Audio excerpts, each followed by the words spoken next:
कम से कम इतना तो लगेगा। पर आपके मन को अगर मुंबई जाना हो तो 1 सेकंड में मुंबई पहुंच जाए। तो मन भागता रहता है। फिर हम संतों के पास जाएंगे और कहेंगे कि प्रभु शांति कैसे मिलती है? मन में शांति हो, घर में शांति हो।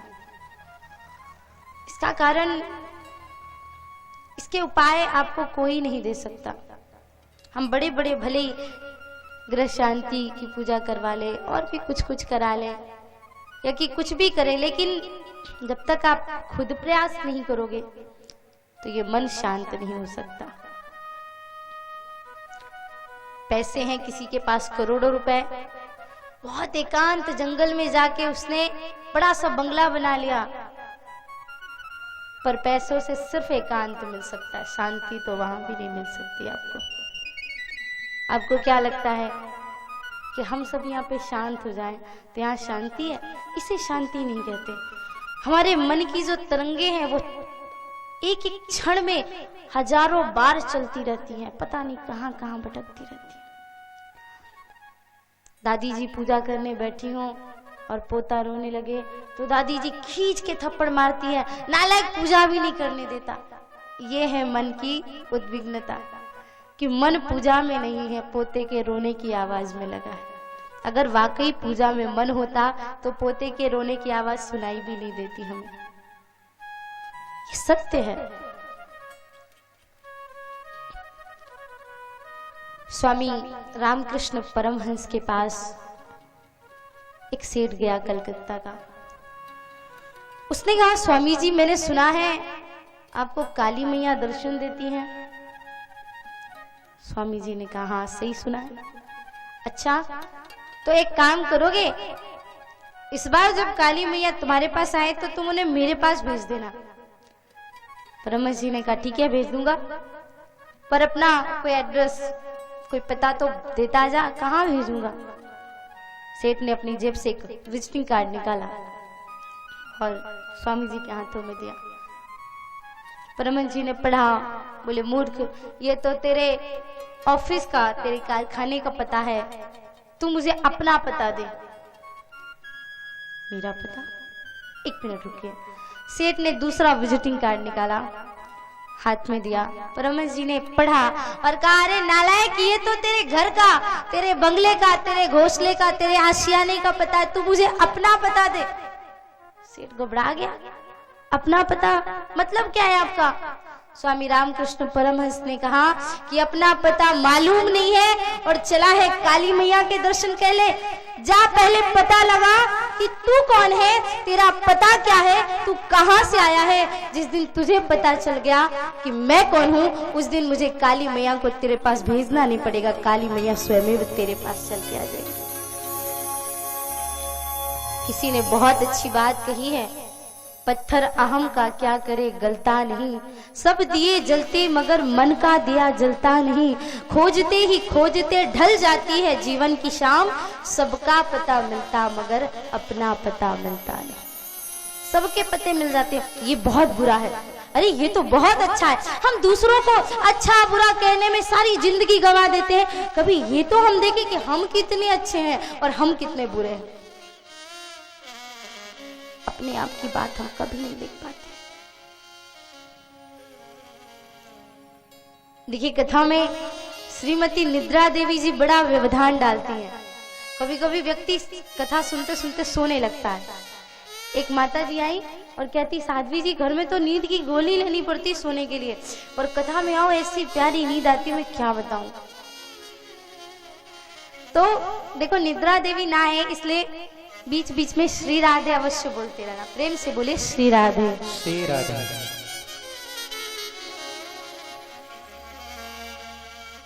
भगवान का स्वरूप सच्चिदानंद है और उसी प्रभु की कथा को हम सुनने के लिए यहाँ पे आए हैं। जैसे आप सभी लोग यहाँ पे बैठ के प्रभु की पावन कथा को श्रवण कर रहे हैं, ऐसे नैमिषारण्य के परम पावन क्षेत्र पे 88,000 ऋषि मुनि बैठे। उनके मध्य में श्री सूत जी महाराज का आगमन हुआ। शौनकादि ऋषियों ने सूत जी से प्रश्न किया, हे प्रभु, नैमिखे सूतमासीनम विवाद्य महामतिम कथामृत रस स्वाद कुशल सौनको। शौनकादि ऋषि सूत जी महाराज प्रश्न पूछते हैं, प्रभु अज्ञान ध्वांत विध्वंस कोटि सूर्य समप्रभा सूतख्या ही कथा सारम मम कर्ण रसायनम। भक्ति ज्ञान विरागाप्तो विवेको वर्धते महा माया मोह निराशश वैष्णवे क्रियते कथम। प्रभु हमारा प्रश्न है, इन प्रश्नों का समाधान करिए। और हमें पता है प्रभु, आपसे अच्छा समाधान तो कोई कर ही नहीं सकता। आपका जो ज्ञान है हमारे अज्ञान रूपी अंधकार को दूर करने के लिए करोड़ों करोड़ों सूर्यों के समान। हे प्रभु, वैष्णव जन प्रभु की भक्ति कैसे प्राप्त करते हैं, माया से मुक्ति कैसे मिलती है, प्रभु के गुणानुवाद में मन कैसे लगता है। वैसे तो संसार में हर चीज मेहनत करने से मिल जाती है। 3 चीजें बड़ी दुर्लभ हैं, चिंतामणि, कामधेनु और कल्पवृक्ष। पर ये तीनों जिनके पास आ जाए वो व्यक्ति जो चाहिए उसे वो मिल जाए, क्योंकि कल्पवृक्ष से, चिंतामणि से जो चिंतन करो वो मिल जाए, कल्पवृक्ष से जो कामना करो वो मिल जाए। लेकिन अगर उनसे भी कहो कि भगवान के दर्शन करा दो तो वो उनके बस में नहीं। वो तो भगवान के दर्शन तो सिर्फ सदगुरु ही करा सकते केवल। चिंतामणि लोक सुखम सुरद्यु स्वर्ग संप्रदाम प्रयक्षतिर गुरुर प्रीतो बैकुंठम योगी दुर्लभ। उस योगियों के भी दुर्लभ बैकुंठ अधिपति भगवान के दर्शन सदगुरुदेव करा सकते हैं। तो महाराज ऐसा कुछ बताइए कि प्रभु की भक्ति में माया मोह से मुक्ति मिल जाए और प्रभु की भक्ति प्राप्त हो। क्योंकि 24 घंटे एक सांप है, उसका मुंह खुला है। अब उसके मुख में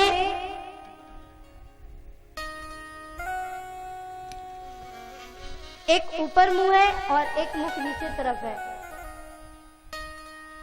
अब हम तब तक सुरक्षित है जब तक सर्प मुंह बंद नहीं कर लेता। सर्प जैसे ही मुंह बंद करेगा हम वैसे ही मर जाएंगे।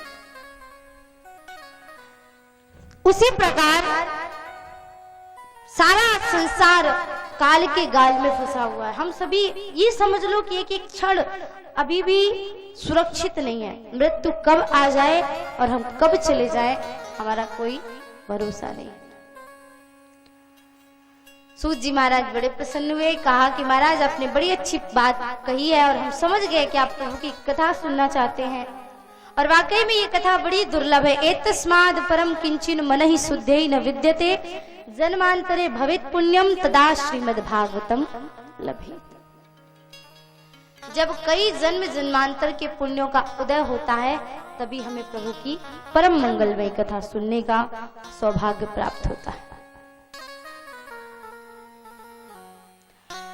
इसी प्रकार एक बार परीक्षिते कथा वक्तुम सभायाम संस्थिते सुखे। परीक्षित जी महाराज को जब श्राप मिला और सुखदेव जी की शरण में गए, सुखदेव जी कथा सुनाने वाले थे, उसी समय सारे आकाश के देवता सुधा कुंभम गृहीत देवस्तत्र समागत। सारे देवता अमृत का कलश लेकर के सुखदेव जी महाराज के पास आए। सुखदेव जी ने कहा, आइए देवताओं पधारिए, क्या बात है। सुखदेव जी महाराज से देवताओं ने कहा कि प्रभु हम विनिमय करने आए हैं, अदला बदली करने आए हैं। बोले कैसे? बोले परीक्षित को श्राप मिला है कि 7वें दिन इसे तक्षक डसेगा। तो महाराज आप इतना कार्य करिए कि परीक्षित को अमृत पिला दीजिए।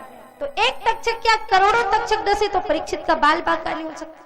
और जब परीक्षित अमर हो जाएंगे, मरना तो है ही नहीं ने, तो ये कथा आप हमें पान करा दीजिए। एवं विनिमय जाते सुधाराज्ञः प्रपीयताम प्रपश्यामो वयम सर्वे श्रीमद्भागवतामृतम्। ये कथा हमें पान करा दीजिए। सुखदेव जी महाराज ने ललकारते हुए कहा कि क्वा स्वधा क्वा कथा लोके क्वा काचः क्वं मणि महान ब्रह्मरातो विचार एवं तदा देवाचास। अरे देवताओं, कहाँ ये तुम्हारा तुच्छ सा अमृत और कहाँ महाश्रीमद् भागवत की कथा। कांच और मणि की कभी तुलना नहीं की जा सकती। ये तुम्हारा अमृत कांच है और श्रीमद् भागवत की कथा एक मणि है। देवताओं को तिरस्कृत कर दिया गया। अभक्तस्य विज्ञाय न ददौ स कथामृतम श्रीमद् भागवती वार्ता सुराणामपि दुर्लभा। देवताओं को भी दुर्लभ हो गई कथा। सारे देवता रोते रोते ब्रह्मा बाबा के पास गए। ब्रह्मा बाबा, ये तो बहुत गलत बात है। पृथ्वी में मानवों को इसका अधिकार दिया और देवताओं को इससे बहिष्कृत कर दिया गया, भगा दिया गया। बड़ा अपमान हुआ हमारा। ब्रह्मा बाबा ने कहा चिंता मत करो, 7 दिन बाद देखते हैं कि कथा का परिणाम क्या निकलता है। 7 दिन बाद देखा तो धाता अपि विस्मितः। परीक्षित को मोक्ष मिला तो ब्रह्मा बाबा विस्मित रह गए। एक तरफ सारे स्वर्गलोक में, सत्यलोक में तुला बाधा, तराजू बाधा, एक तरफ सारे मोक्ष के साधनों को रखा ब्रह्मा बाबा ने और दूसरी तरफ श्रीमद् भागवत महापुराण को रखा। पर श्रीमद् भागवत महापुराण का जो पल्ला था वो सबसे भारी निकला। लघुन्यन्यानि जातानि गौरवेण इदम महत् तदा ऋषि गणः सर्वे विस्मयं परमम्। सारे देवता विस्मित हो गए, आश्चर्यचकित हो गए। धाता अपि विस्मितः, स्वयं ब्रह्मा बाबा भी बहुत विस्मित हुए।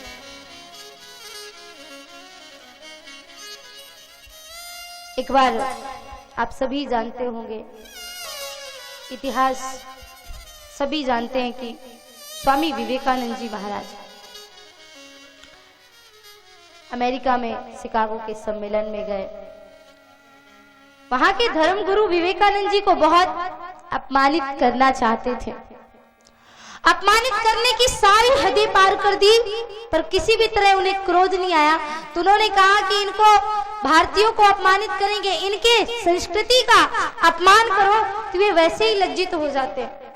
तो विवेकानंद जी को अपमानित करने के लिए अमेरिका के धर्म गुरुओं ने सबसे नीचे श्रीमद् भागवत महापुराण को रखा और उसके ऊपर अपने धर्म ग्रंथों को रख दिया और कहा, अरे ओ देखो तो सही, ये भारतीयों का धर्म ग्रंथ सारे धर्म ग्रंथों से नीचे दबा हुआ है। विवेकानंद जी ने कुछ नहीं कहा, चुपचाप गए और सीधे भागवत महापुराण को नीचे से उठाया। जैसे ही नीचे से भागवत महापुराण को उठाया, ऊपर जितने धर्म ग्रंथ थे सब अपने आप गिर गए। विवेकानंद जी ने कहा कि भारतीय धर्म ग्रंथ में इतनी क्षमता है कि दूसरे धर्म ग्रंथों का भार सह सके, वरना दुनिया के किसी धर्म ग्रंथ में इतनी क्षमता नहीं कि भारतीय धर्म ग्रंथ का भार सह सके। यह हमारी सत्य सनातन संस्कृति है जो सारी दुनिया का बोझ अपने सर पे उठा के रखती है। इसीलिए धर्म ग्रंथ सर्वश्रेष्ठ है।